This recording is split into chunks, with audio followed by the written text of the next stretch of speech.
Welcome to our student visa video presentation. In this presentation, we're going to discuss the educational issues confronting parents with children under 18. Okay, let's get started. In addition to working out what might be the right visa for my adult clients, I also have to consider the educational and work needs of their children. Some visas, such as the E2 Business Investor Visa and the L1 Intra-Company Transferee Visa, do indeed convey work visas for the spouse. But please note that these visas do not convey work visas for the children, even if these children are of work age. Indeed, once a child reaches 21, their ability to stay in the US will fall on them directly. The only way to convey work visas for the entire family is by way of a green card. Thus, if one parent obtains a green card, then in almost all cases, the entire family, children under 21, will automatically be granted green cards also. Therefore, it's very important when I consider the visa needs of the parents, I also have to pay attention to the ages of their children to see if they're approaching work age, typically 16 and above. For families with children over 13, we must consider very carefully the green card opportunities for them.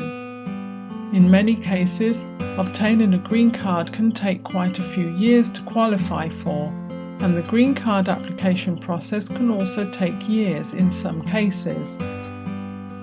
We have to make sure that where possible, the parents are able to convey green cards to their children before they reach the age of 21. First and foremost, all US students finish school at 18, not 16.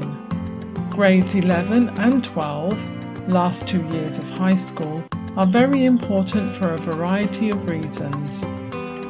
In the US, students are graded across all subjects, at least 6 subjects, and their average grade is called a grade point average, or GPA. GPA scores typically range from 2 to 4. A 4.0 GPA is exceptionally good. Honor roll students must maintain a GPA of 3.5 or above. Having a good GPA is the universal benchmark by which all students are graded for higher education, scholarships, grants, and so forth. In addition to having a good GPA score, students are also required to take SATs, standardized assessment tests. This is a one-off national test that all students take. SAT scores can range up to 1,600 points. Students can score well on these tests, or not, as a result of their training through years 11 and 12 at high school. Thus, when a student applies for college, each one has the above set of common indicators to rank the student's ability.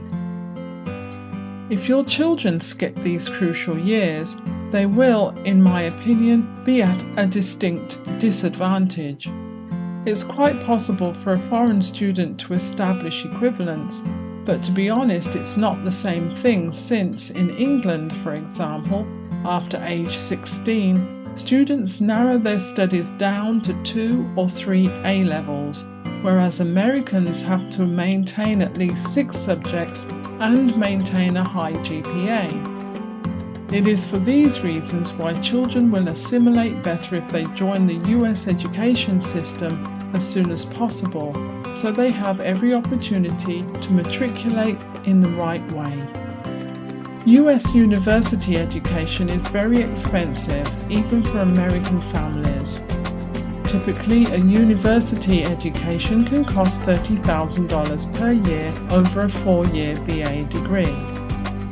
In the UK, BA degrees are done over 3 years. For many professions, after completing a BA degree program, students are required to take on a second degree in order to specialise. It's almost as if in the US the BA is treated as a general education certificate, which must be followed by a further 3 years of specialisation. For example, in the UK, it's possible to complete a law degree in 3 years. In the US, law is considered to be an advanced degree, therefore can't be taken until the student already has a BA degree in another subject. Many American families have to adopt strategies to ameliorate these high fees in the following ways. For example, let's take a family from California. If the student goes to a state college within California, then the college fees are drastically reduced, possibly under $10,000 per year, because their parents have paid local state taxes. However, this option is only available to US citizens and green card holders, thus not applicable to you.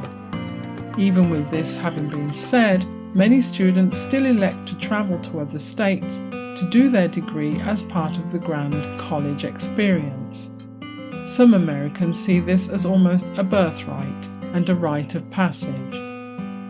Alternatively, American families and aliens can have their child go to a local community college. These colleges are not universities, but can give a student years 1 and 2 worth of credits at a much lower cost than taking the same courses at a university. For example, a community college will cost the average student about $6,000 to $9,000 per year, and after 2 years, the student can have enough credits to go to a 4-year university, but start in year 3 and finish in year 4. Because university education is so expensive, many families have been able to save for this since their children were very young, or will have to take out student loans in order to fund college, and the latter is only available to green card holders or US citizens. For many families, the university education is something that some students only fully realise in their mid-20s, and it's certainly not the norm for 18-year-olds to sail into a 4-year university as it might be for the UK. When dealing with this issue of education for children under 18, I hope you can see how important it is to get your children integrated into the American education system as quickly as possible, as there is really no time to lose if you're serious about making the US your permanent home. There is also a time element in that we need to make sure that you can get your green card before any of them reach the age of 21, not to mention children between the ages of 16 and 21 who can't wait to get some kind of job to support their lifestyle. None of this is possible without a green card for the most part. We hope you found this presentation informative and helpful. Please don't hesitate to contact us so we can discuss any opportunity you may have.